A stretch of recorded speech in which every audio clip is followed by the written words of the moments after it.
अस्सलाम वालेकुम student, I am doctor Imran Khanzada and you are watching medical aspirant. Student, जैसा कि आपको मालूम है कि हमारा चैनल जो है वो मेडिकल के स्टूडेंट्स के लिए एक स्पेसिफ़िक चैनल है और इस चैनल के थ्रू हम जितनी भी मेडिकल साइंसेस में या आपके प्री एंट्री टेस्ट के हवाले से किसी भी किस्म की कोई भी न्यूज़ होगी वो हम आपसे शेयर करेंगे। इसी तरीके से आज एक बड़ी अहम न्यूज़ है और वो न्यूज़ ये कि वो तमाम स्टूडेंट्स जिन्होंने प्री मेडिकल फर्स्ट ईयर में एडमिशन लिया है उनकी फ़र्स्ट ईयर की बायोलॉजी की बुक चेंज हो चुकी है। यानी पहले जिस बुक को आप लोग पढ़ रहे थे, जो बुक आप लोगों ने स्टार्ट कर दी थी, वो अब आउटडेटेड हो चुकी है और आपको अब एक न्यू वर्जन पढ़ना पड़ेगा बायोलॉजी की बुक का।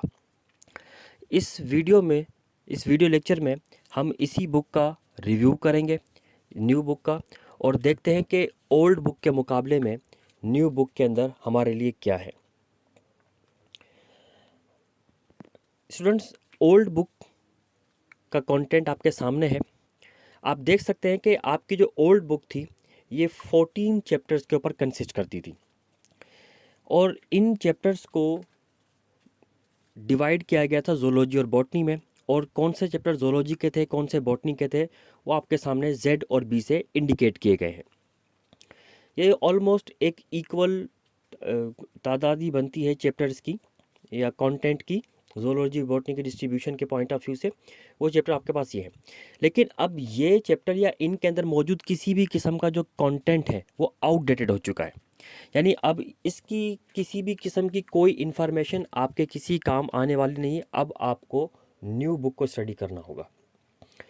हमारी जो न्यू बुक है, ये न्यू बुक आपके सामने है और इसके आप कंटेंट चेक कर सकते हैं।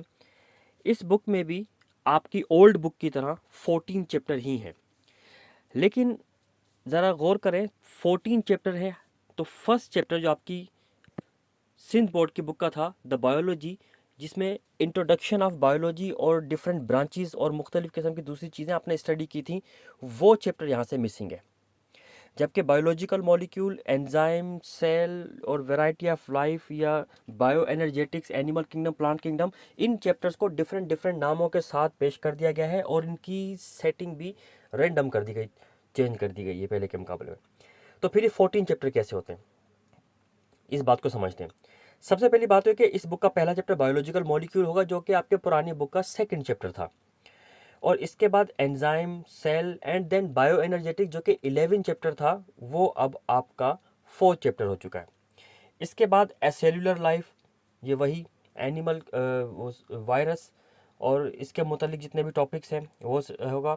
इसके बाद फोटोसिंथेसिस है। अब यहाँ आप देख सकते हैं कि फोटोसिंथेसिस का आपको एक चैप्टर दिया गया है, सॉरी फोटोसिंथेसिस नहीं, प्रोकैरियोट्स का चैप्टर दिया गया है, और ये चैप्टर आपकी पिछली बुक में किंगडम प्रोकैरियोटी या किंगडम मोनेरा के नाम से था। और इसके बाद किंगडम फंजाई, ये आपका 8th चैप्टर था, ये आपका एक और किंगडम आ गया। इसके बाद प्लांट किंगडम और मुख्तलिफ किस्म के दूसरे चैप्टर्स में इसमें दिए गए। लेकिन इस चैप्टर में या इस बुक के कंटेंट में सबसे अहम बात ये कि लास्ट में आपको एक चैप्टर दिखाई दे रहा है यहाँ पर ओल्ड बुक में, ट्रांसपोर्ट के नाम से। इस ट्रांसपोर्ट के चैप्टर में कुछ टॉपिक्स थे जिनको सेपरेट करके अलग से चैप्टर में डिवाइड कर दिया गया है, जैसा कि सर्कुलेशन है, इम्यूनिटी है। इसके अलावा होलोजोइक न्यूट्रिशन का जो चैप्टर है वो आपकी न्यू बुक में मौजूद है, लेकिन इससे पहले न्यूट्रिशन का आपके पास एक चैप्टर ऑलरेडी ओल्ड बुक में मौजूद था। यहाँ पर सबसे अहम बात ये कि इस बुक में आपको आखिरी चैप्टर जो दिया गया है वो है गैसेस एक्सचेंज का, जबकि आपकी ओल्ड बुक में ये गैसेस एक्सचेंज का जो टॉपिक है वो चैप्टर जो है वो 13 चैप्टर था। तो ये ओवरऑल आपकी बुक को अगर देखा जाए तो चैप्टर के पॉइंट ऑफ व्यू से कोई इतना बड़ा डिफरेंस नहीं है। चैप्टर तो उसी टाइप के हैं, हाँ इनके अंदर मौजूद कंटेंट में काफ़ी फ़र्क हो सकता है, उसके बारे में हम डिस्कस करेंगे अभी, लेकिन फ़िलहाल हम ओवरऑल इसका रिव्यू लेते हैं। लेकिन इस बुक की सबसे अहम बात ये, आप सब लोग जो भी प्री मेडिकल के स्टूडेंट्स ये लेक्चर सुन रहे हैं इस वक्त, उन सब का जाहिर सी बात है एक एम्बिशन है कि हमें एमबीबीएस में आगे एडमिशन लेना है, डॉक्टर बनना है वगैरह वगैरह, काफ़ी सबकी अपने अपने लाइफ के प्लान्स होते हैं। लेकिन जितने भी एमबीबीएस के जो स्टूडेंट्स हैं, जो भी स्टूडेंट एमबीबीएस की प्रिपरेशन कर रहे हैं, उनको आजकल जिस मसले का सबसे बड़ा सामना करना पड़ता है कि वो अपने 2 साल यानी फर्स्ट ईयर और इंटर में मुसलसल प्रिपरेशन करते हैं सिंध बोर्ड की, लेकिन एंट्री टेस्ट के लिए पर्टिकुलरली इनको फेडरल की प्रिपरेशन करनी पड़ती है। इस हवाले से स्टूडेंट जो काफ़ी शार्प किस्म के या थोड़े एक कदम आगे रहने वाले होते हैं, वो शुरू से ही अपने आप को फेडरल के लिए प्रिपेयर करते हैं। लेकिन इस बुक के बाद सिचुएशन क्या होगी? सिचुएशन कुछ यूँ है कि अब हम एक कंपैरिजन करते हैं और वो कंपैरिजन हमारी इस मौजूदा बुक और हमारी फेडरल बुक का होगा। स्टूडेंट्स, फेडरल बुक का कंटेंट अब आपके सामने मौजूद है। आप देख सकते हैं कि आपको शायद बिल्कुल 100% सिमिलैरिटी दिखाई दे रही हो, यानी अगर आप देखें तो इतना ज़्यादा डिफरेंस नहीं है इसके कंटेंट में। अगर बायोलॉजिकल मॉलिक्यूल का जिक्र करते हैं तो आपकी फेडरल बुक में चैप्टर नंबर 2 है या चैप्टर नंबर 1 है। एंजाइम दोनों जगह पर मौजूद है। बायो एनर्जेटिक्स दोनों केस में 4 चैप्टर है। सिर्फ फ़र्क किसका है? सेल का, और सेल के ऑर्गेनिल्स वाला जो चैप्टर है ये थोड़ा सा अपनी जगह चेंज कर चुका है, बाकी ओवरऑल सब चीज़ें सेम है। नीचे वाले सेक्शन में देखते हैं, सेक्शन 2 के अंदर ए सेलुलर लाइफ और वो जो आपने प्रोकैरियोट्स वगैरह देखे थे, सेम यहाँ पर भी यही केस है जो उस तरफ है। और उसके बाद नीचे वाला जो थर्ड सेक्शन है उसमें भी अगर आप देखें तो ऑलमोस्ट आपको यहाँ पर सिमिलैरिटी दिखाई दे रही है। तो बिलाशुबा आपका जो अब मौजूदा बुक है इसका सिलेबस जो है वो फेडरल बुक वाला सिलेबस ही है। लेकिन फिर फेडरल बुक में 13 चैप्टर हैं, आपकी बुक में 14 चैप्टर हैं, तो ये एक एक्स्ट्रा चैप्टर कहाँ से आ गया? ये जो एक एक्स्ट्रा चैप्टर है ये दरअसल गैसेस एक्सचेंज का जो आखिरी चैप्टर है वो है, और आप देख सकते हैं कि फेडरल की बुक में गैसेस एक्सचेंज का चैप्टर इंक्लूडेड नहीं है। अब क्या फेडरल की बुक में गैसेस एक्सचेंज को हम नहीं पढ़ते या ये इंक्लूड नहीं होता? वजह इसकी क्या होती है? एक्चुअली गैसेस एक्सचेंज इंटर की बुक का पहला चैप्टर है। तो फर्स्ट ईयर के अंदर, फर्स्ट ईयर की जो आपका सिलेबस है उसमें गैसेस एक्सचेंज के टॉपिक को इंक्लूड ही नहीं किया गया है चैप्टर को, लेकिन इस केस में कर लिया गया, इसलिए आपकी बुक ये ओवरऑल जो है ये 14 चैप्टर की हो जाती है। देखने के बाद से देखते हैं तो सिलेबस काफ़ी बड़ा है, काफ़ी इंपॉर्टेंट सिलेबस है। हम इस बुक को खोलकर अंदर का इसका रिव्यू लेते हैं और देखते हैं कि अंदर से बुक के जो कंटेंट हैं इनमें किस हद तक तब्दीली आई है।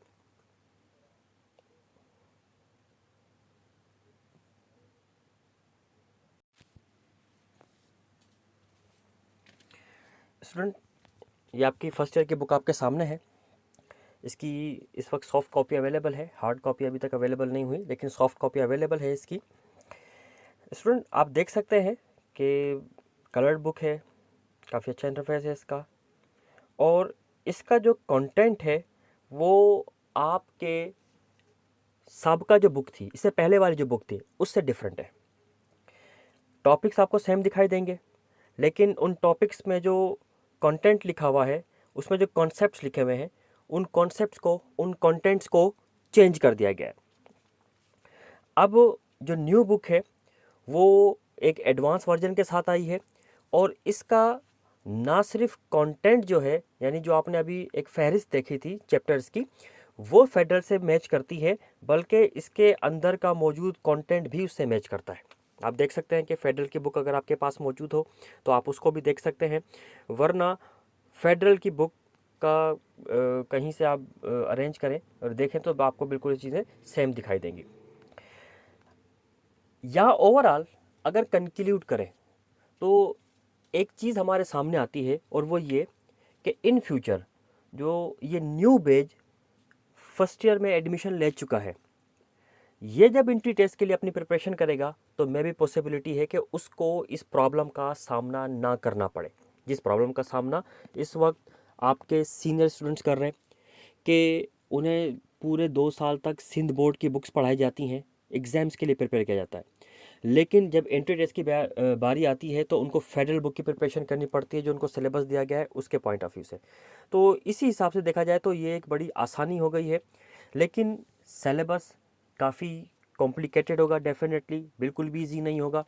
और इस सिलेबस के पॉइंट ऑफ व्यू से आपको एक बात की हम श्योरिटी दिला देते हैं कि इस चैनल से, इस न्यू सिलेबस के एतबार से ही, इस अकॉर्डिंग टू न्यू सिलेबस ही आपको वीडियोस के लेक्चर फराहम किए जाएंगे। यानी इस चैनल पर जितने भी लेक्चर अपडेट होंगे वो इसी न्यू बुक के पॉइंट ऑफ व्यू से ही होंगे, और सेम 9th और 10th के साथ भी होगा कि जो न्यू बुक न्यू सिलेबस, क्योंकि अब न्यू सिलेबस, ये तो अभी बुक अभी अभी रिलीज़ हुई है, शायद थोड़ी कुछ टाइम पहले जो हमें अवेल हुई है, अभी तो ये बुक मार्केट में आई भी नहीं, तो इसके लेक्चर और कहीं पर अवेलेबल होंगे भी नहीं।